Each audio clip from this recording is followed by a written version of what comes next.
Okay, so let's start with our week 4 of taxation. So on week 4, we will be discussing the constitutional limitation for taxation. So the constitutional limitation for taxation, number 1, is due process of law. So according to the Constitution, Section 1, Article 3 of our Constitution or the Bill of Rights, no person shall be deprived of life, liberty, or property without due process of the law or due process of law. So due process of law, the interest of the public generally, as distinguished from those of a particular class, requires the intervention of the state. So the state is here, okay, to protect the rights of the general public, okay? And the means employed must be reasonably necessary to the accomplishment for the purpose and not unduly oppressive. So dapat hindi siya mapanupil, di ba? Yan yung sinasabi.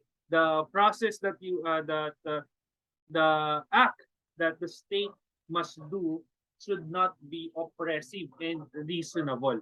And the deprivation was done under the authority of a valid law or of the Constitution. So if the law is against due process or does not comply with the due process that is required by the Constitution, therefore that law might be declared unconstitutional by the Supreme Court. Okay? And all laws must comply with the supreme law of the land, which is the Constitution. And the deprivation was done after compliance with fair and reasonable method of procedure prescribed by law. In a string of cases, the Supreme Court held that in order that due process of law must not be done in an arbitrary, despotic, capricious, or whimsical manner. So, ang ibig sabihin, all laws that is being complied or that is being implemented here in the Philippines must undergo the due process, and that due process must not be done arbitrarily. Okay, hindi siya dapat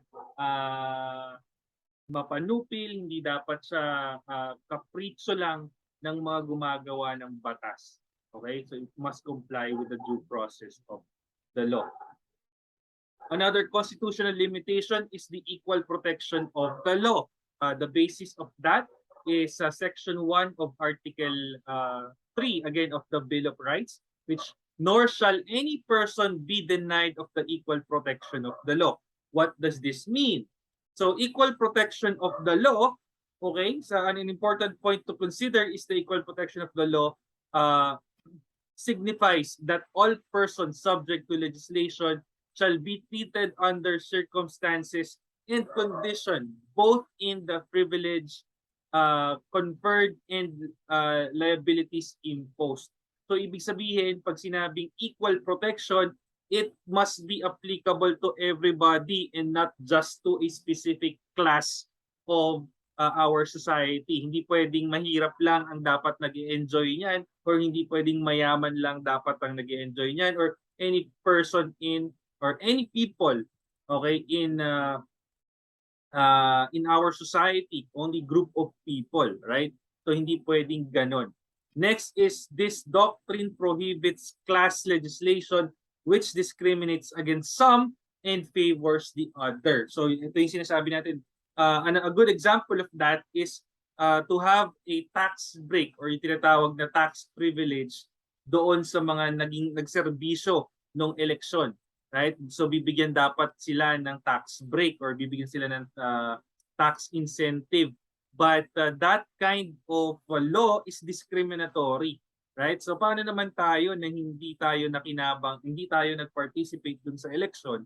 So ibig sabihin bakit hindi tayo dapat magkaroon ng tax break na yun, right? So that is what you call an equal protection of the law. Next, requisite for a valid classification of the equal protection of the law, that is, it must not be arbitrary. Okay?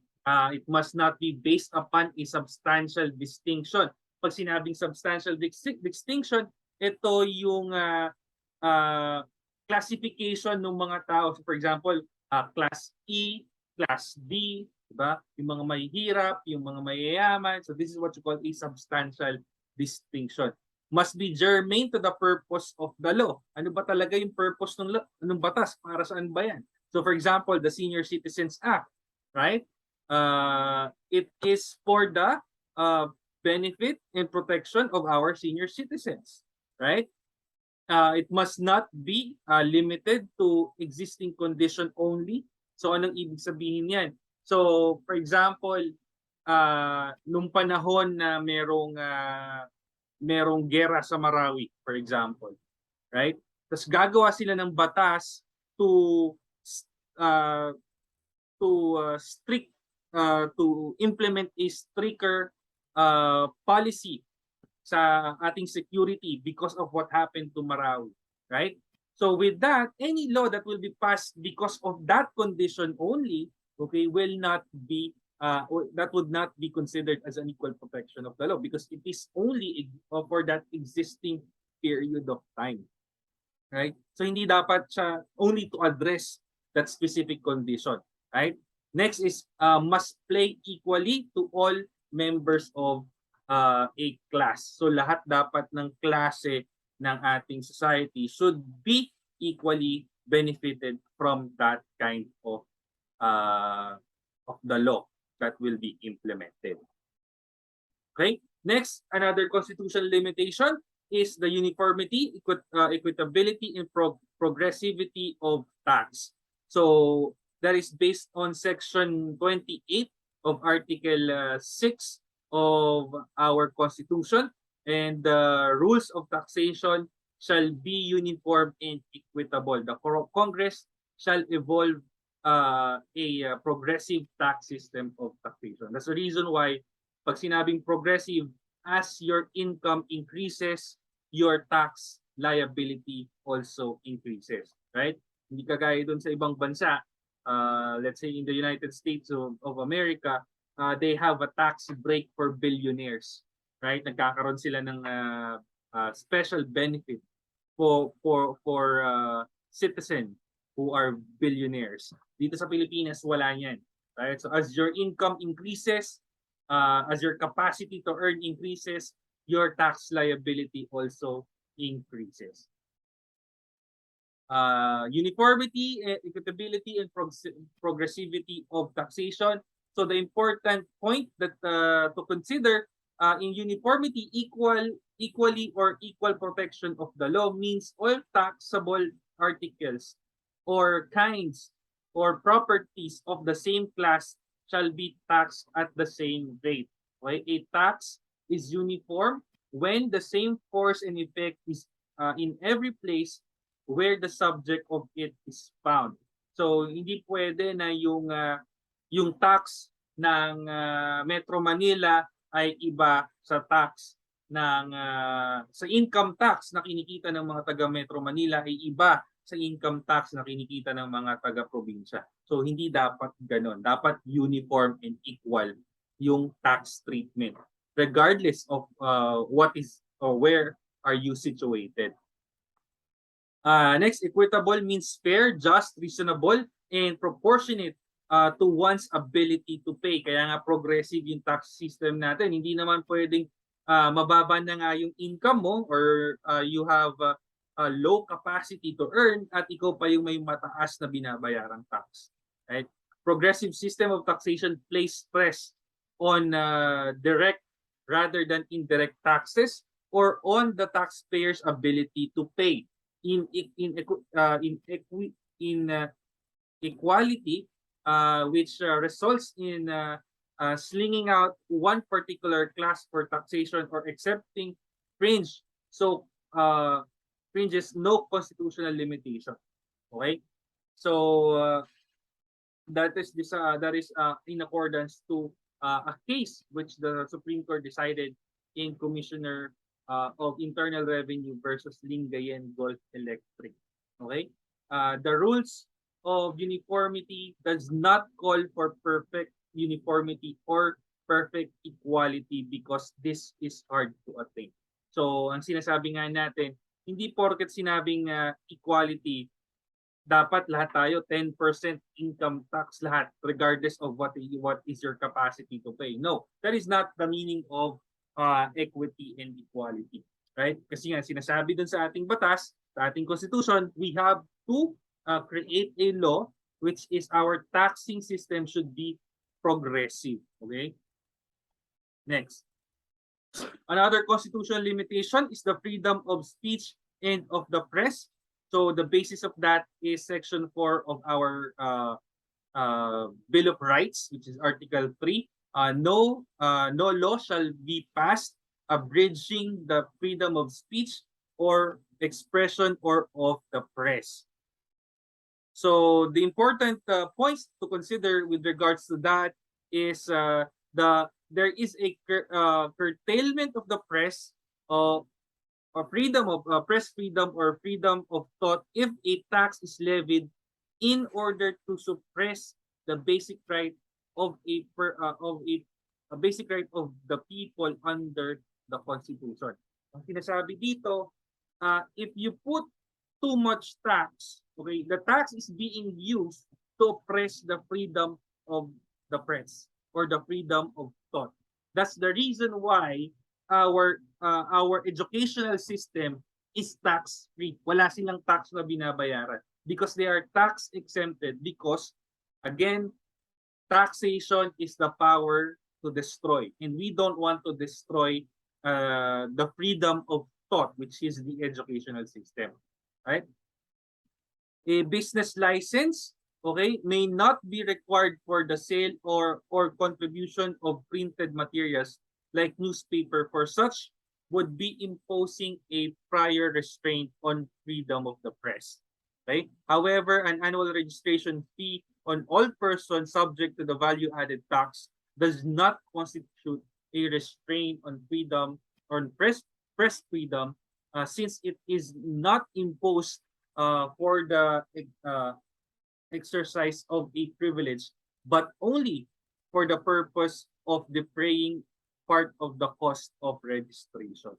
So hindi porket sinisingil sila ng registration, okay, ibig sabihin it is already taxation and they are already being oppressed by the government. No, it is most of the part of those registration that is being asked for them is the cost of that registration and maintenance of the records and so on and so forth. Right? Another constitutional limitation is the non-infringement of religious freedom. So the basis of that is Section 5 of our Bill of Rights, which is no law shall be made respecting an establishment of religion or prohibiting the free exercise thereof.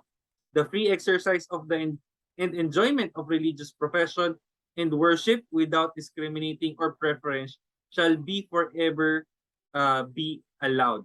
So ibig sabihin, hindi pwedeng pumabor ang gobyerno natin sa isang relihiyon, right? Hindi pwedeng pumabor ang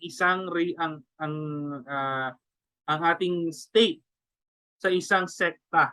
An example of that is let's say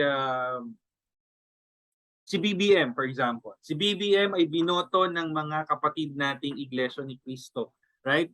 Alam naman natin na meron silang in-endorse nila si President BBM sa pagka-presidente. Now, let's say para tumanaw ng utang na loob, si BBM gamit ang ari-arian ng gobyerno ng Pilipinas ay may dinonate na lupa sa sect or sa relihiyon ng Iglesia ni Cristo. That kind of donation is a violation of our Constitution because according to our Constitution, no law shall be made respecting an establishment of a religion. Hindi pwede na mag-endorso, hindi pwede na may paboran ng ating gobyerno pagdating sa mga relihiyon. And on top of that, ang ating gobyerno din ay hindi pwedeng, okay, sirain, pagbawalan, okay, at ang pag-exercise ng reliyon dito sa ating bansa. Okay? Siguro kung mapapansin niyo sa ibang bansa, especially in the Muslim countries, only Muslim is endorsed by their government at bawal kang magkaroon ng ibang reliyon kung hindi yung reliyong Islam, right? But dito sa Pilipinas, hindi pwede na mag-endorse ang ating gobyerno ng isang reliyon lamang, right?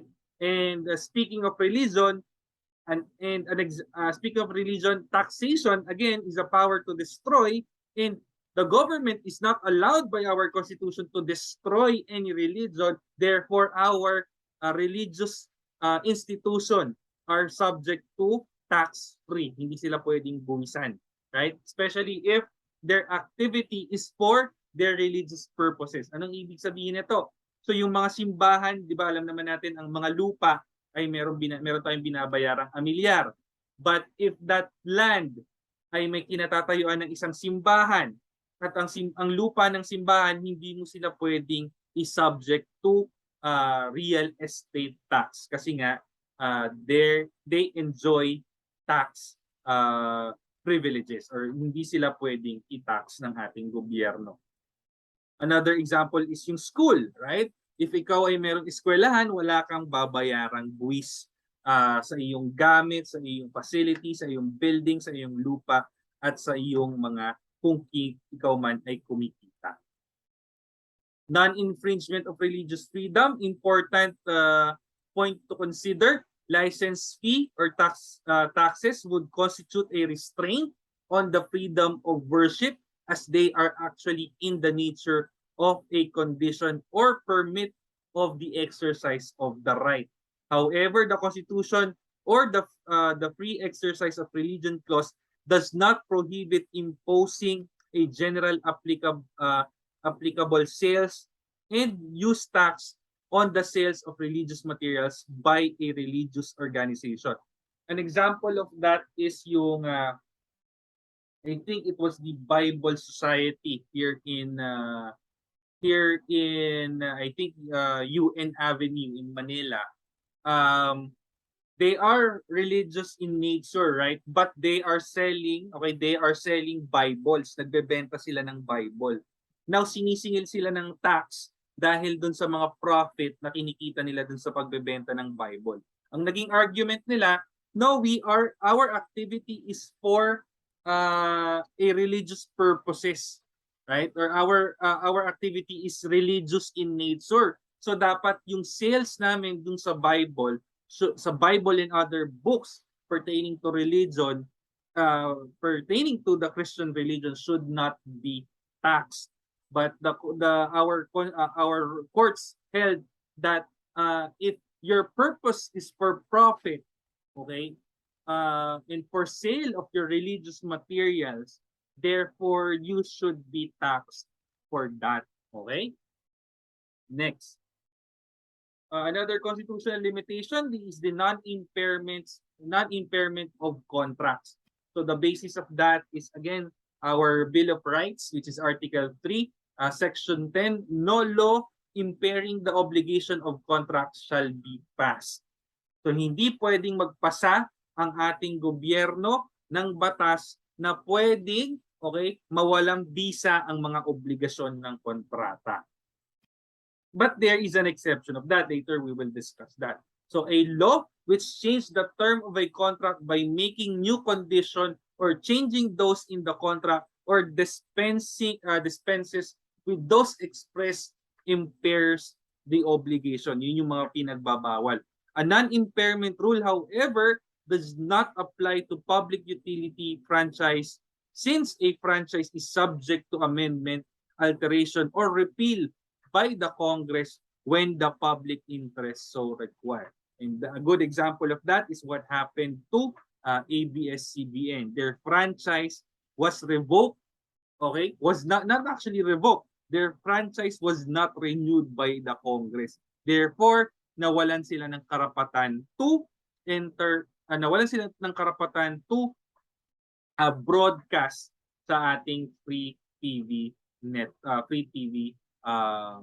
signals, right? Next is non-imprisonment of for non-payment of tax polls. So Section 20 of the Bill of Rights states that no person shall be imprisoned for debt or non-payment of poll tax. Okay.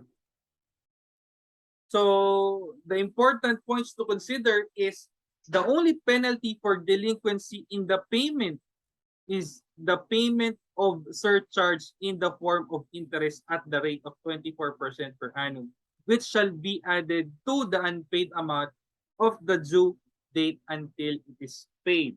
Right? The prohibition against imprisonment or for non-payment of poll tax, thus a person is subject to imprisonment for violation of the community tax law other than for non-payment of the tax and for the non-payment of other taxes as prescribed by law. Ang sinasabi lang dito, yung poll tax, okay, ito yung tinatawag natin na community tax. Okay, ito yung sedula, right? So hindi ka pwedeng ma-imprison for non-payment of the sedula, right? Kung hindi ka kumuha ng sedula, wala namang problema doon.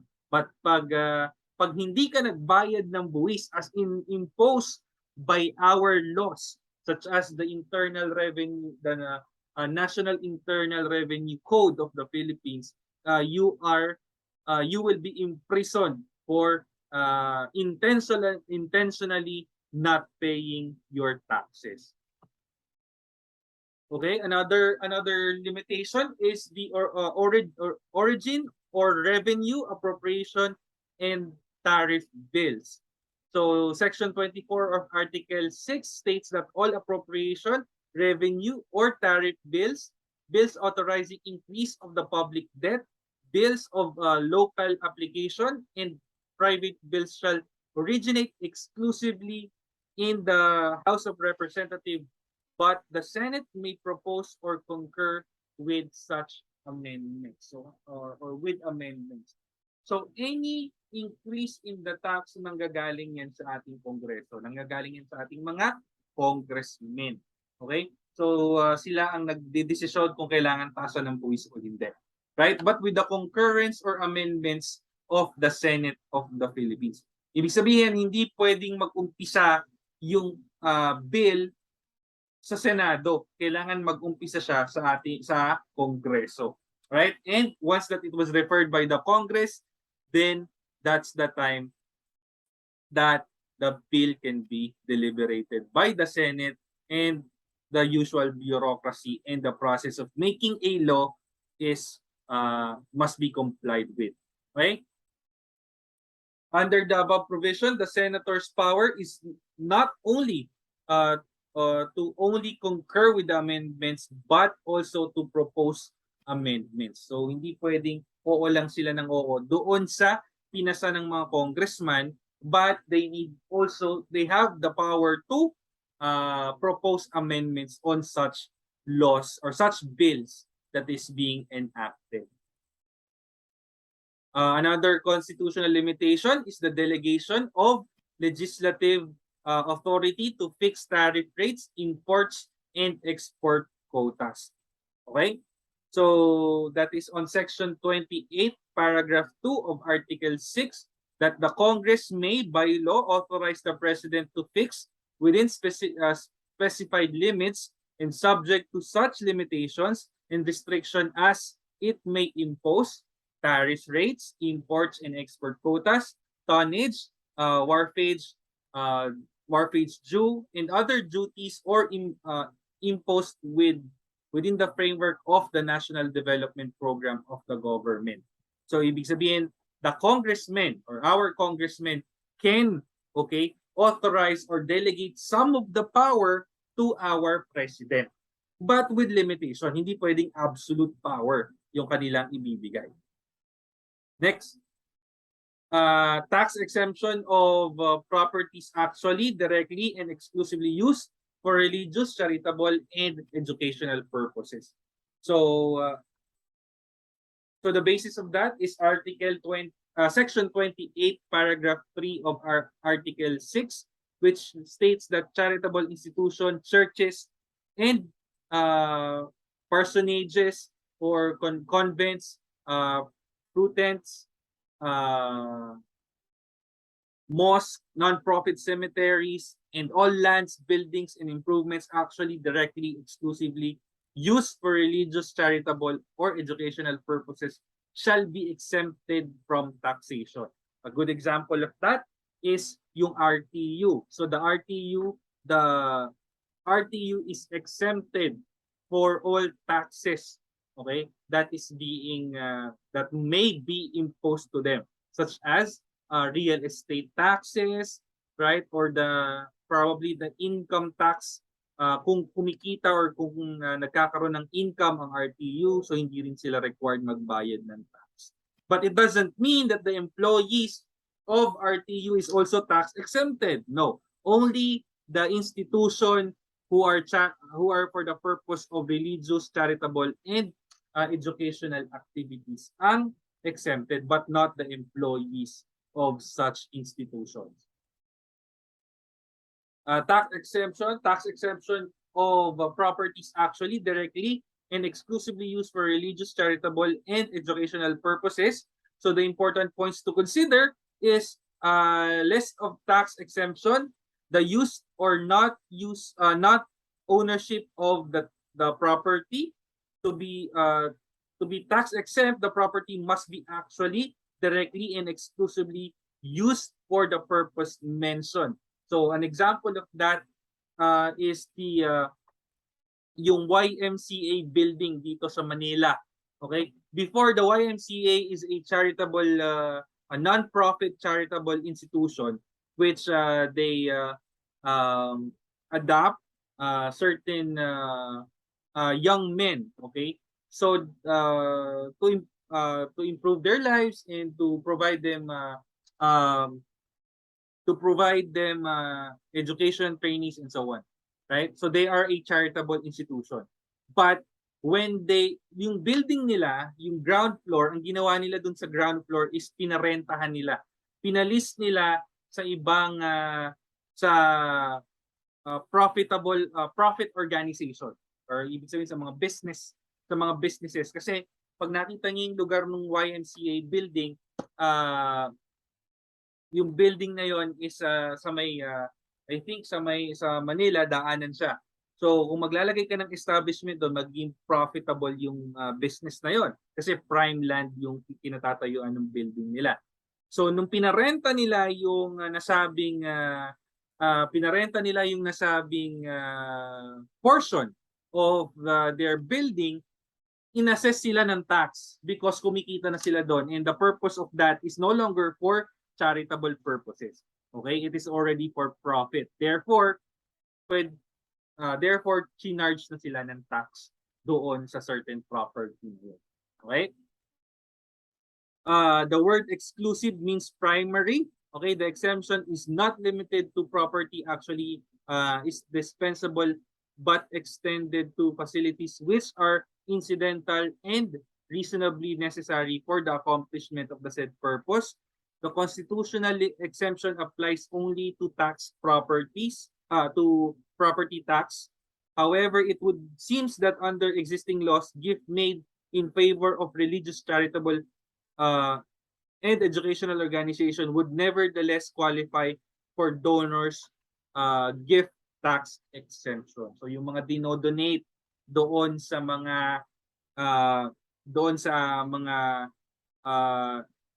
religious, charitable, and educational institution becomes tax exempted.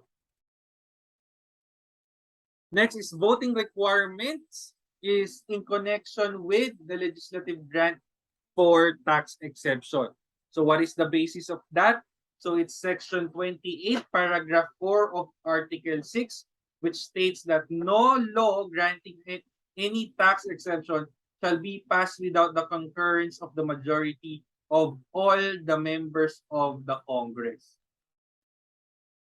So the above provision requires that the concurrence of majority, not of the attendees of constituting a quorum, but all the members of the Constitution.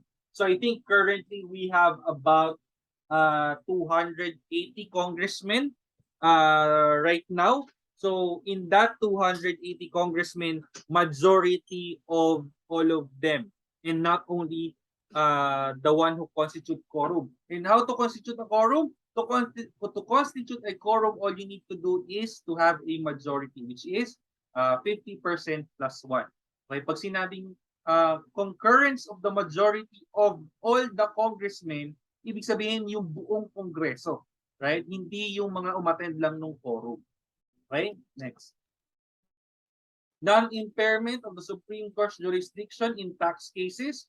The basis of that is Section 5 of Article 8 of the Constitution. The Congress shall have the power to define, prescribe, and apportion the jurisdiction of various courts, but may not deprive the Supreme Court of its jurisdiction over cases enumerated in Section 5 thereof.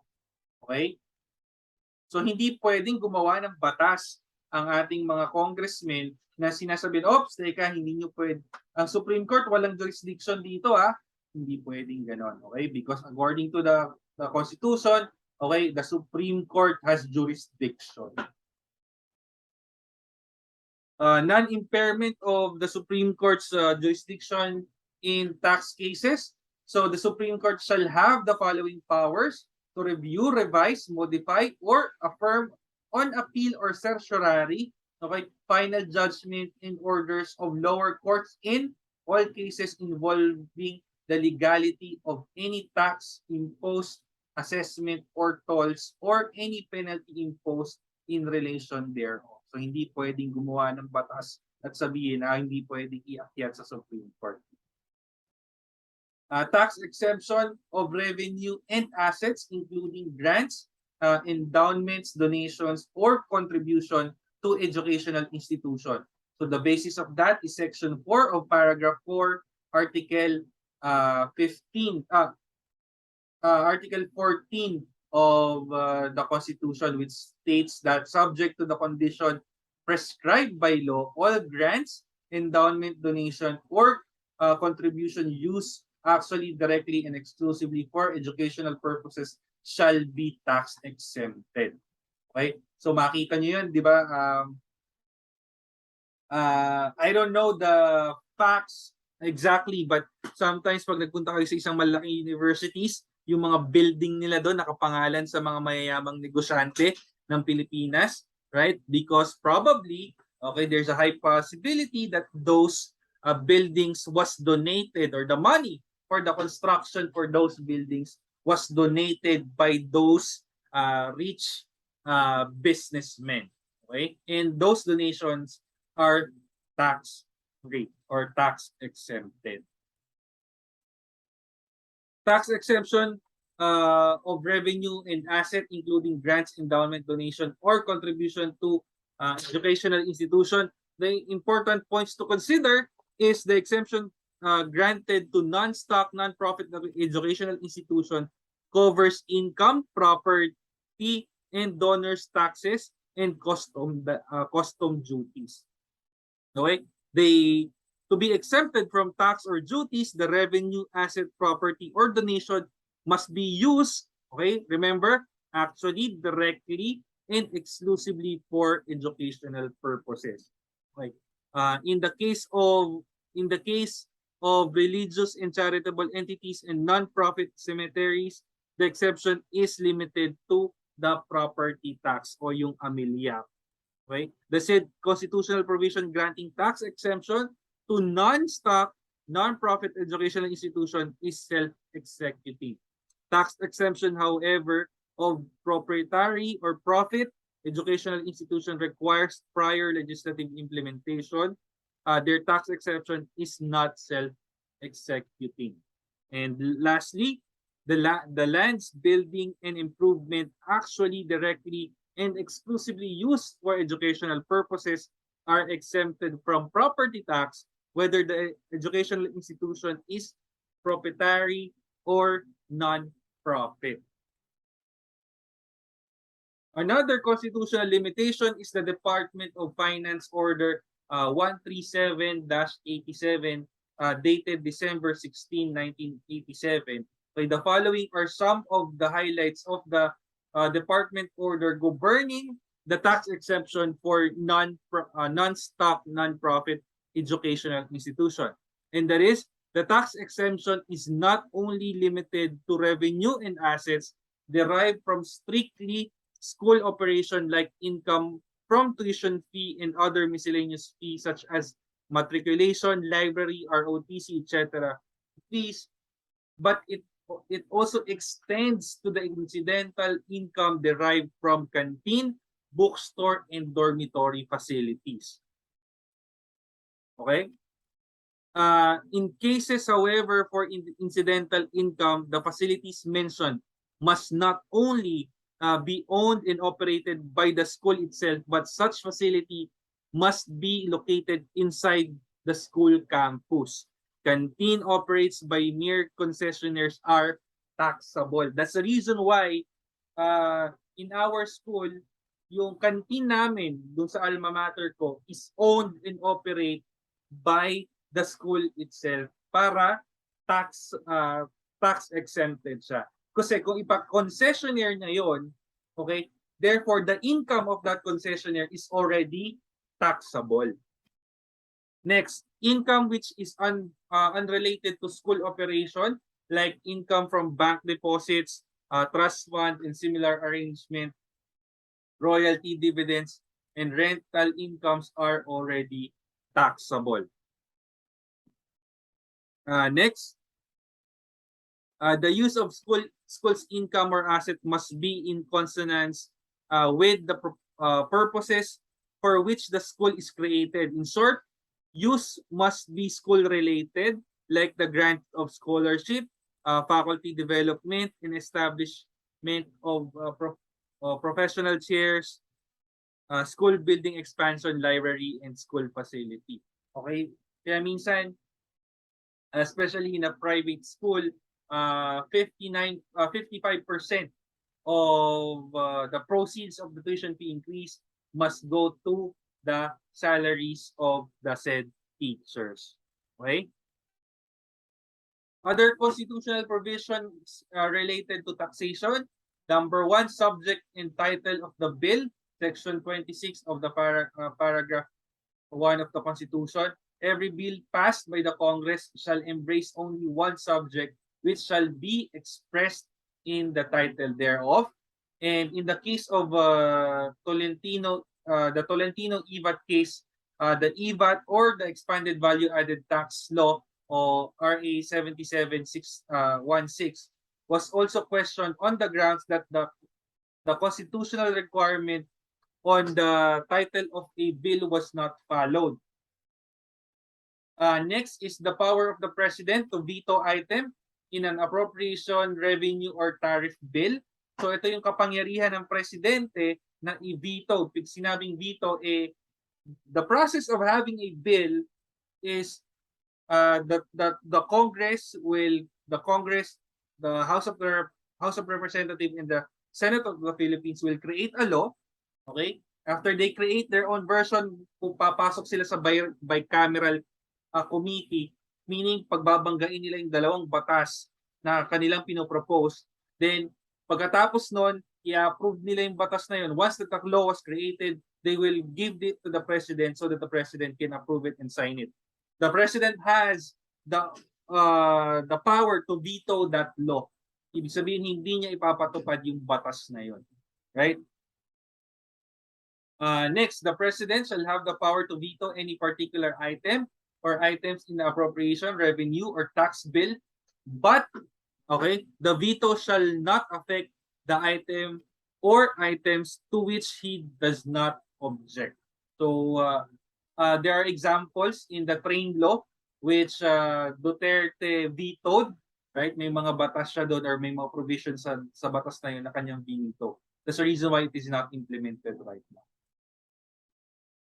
Another is necessity of an appropriation made before money may be paid out of the treasury. Next is no money shall be paid out of the treasury except in pursuance of an appropriation made by law. Hindi pwedeng maglabas ng pera yung treasury natin or the Philippine Treasury pag walang appropriation ng ating batas. Usually ito yung tinatawag na GAA, General Appropriations Act, which is uh, enacting every year. And I think for this year, correct me if I'm wrong, it's about 7 or 8 trillion pesos ang ating budget for 2023. Okay, another is appropriation for public money for the benefit of any church, sect, or system of religion. It is forbidden in our constitution and states that no public money or property shall be appropriated, applied, paid, or employed directly or indirectly for the use, benefit, support of any sect, churches, the denomination, sectarian institution, or a system of religion, or of any priest, preacher, ministry, or other religious teacher or dignitaries as such, except when sect, priest, preacher, minister, or dignitaries is assigned to the armed forces or to any penal institution or government orphanage or leprosarium. So, hindi daw pwedeng gamitin ang pera ng gobyerno para magbigay ng donation sa ating mga churches or sect. This is an issue when during the time of GMA or President Gloria Macapagal Arroyo, yung mga pare, yung mga obispo ng CBCP, Catholic Bishops Conference of the Philippines. There is an existing letter na yung mga obispo mismo ang nangihingi kay Gloria Macapagal Arroyo ng Montero, right? And that is a fact. Hindi naman yung chismis na meron talaga na mga pare at mga obispo na nangihingi ng donasyon at nangihingi ng Montero noon kay President Gloria Macapagal Arroyo, right? Eh bawal 'yon, 'di ba? That is against our constitution. But anyways, hindi ko na alam kung nasa na 'yon. Next, taxes levied for special purposes, such as section 29 or paragraph 3 of Article 6 of our Constitution state that all money collected or any tax levied for a special purpose shall be treated as a special fund and paid out for such purpose only. If the purpose for which a special fund was created has been fulfilled or abandoned, the balance, if any, shall be transferred to the general fund of the government. An example of this is yung sin tax. The reason why alcoholic drinks and cigarettes, tobacco products, biglang sumipa yung kanilang presyo because of sin tax. Now, the tax that was collected on those sin tax goes directly appropriated to our universal healthcare bill or universal healthcare law. Okay? So doon na pupunta. So lahat ng tax na nakokolekta doon sa sin tax, napupunta siya doon sa purpose para to pa rin yung universal healthcare law natin dito sa Pilipinas. Okay? Next is an example. An example is the oil price stabilization fund created under PB 1956 to stabilize the price of imported crude oil. In a decided case, it was held that where under the executive order of the president, this special fund is transferred from the general fund to a trust liability account, the constitutional mandate is not violated. Okay? So dahil nga wala na, hindi na kailangan yung mga tax na nakokolekta doon is hindi na kailangan or wala na yung purpose of that tax. Now that tax which was collected on those kind of taxation will now be transferred to the general fund of the government. Okay? And lastly, allotment to local governments So the basis of that is Section 6 of Article 10 of the Constitution. Local government units shall have a just share as determined by law in the national taxes which shall be automatically released to them. Ito yung tinatawag na IRA. Okay, yung Internal Revenue Appropriation. So ito yung kita nung ito yung share nung mga local government unit, right? Base sa kanilang pinoproduce na income. Okay? So with that ends our discussion, and please watch and review this video because we will have a quiz based on this. Okay? Goodbye and have a great day.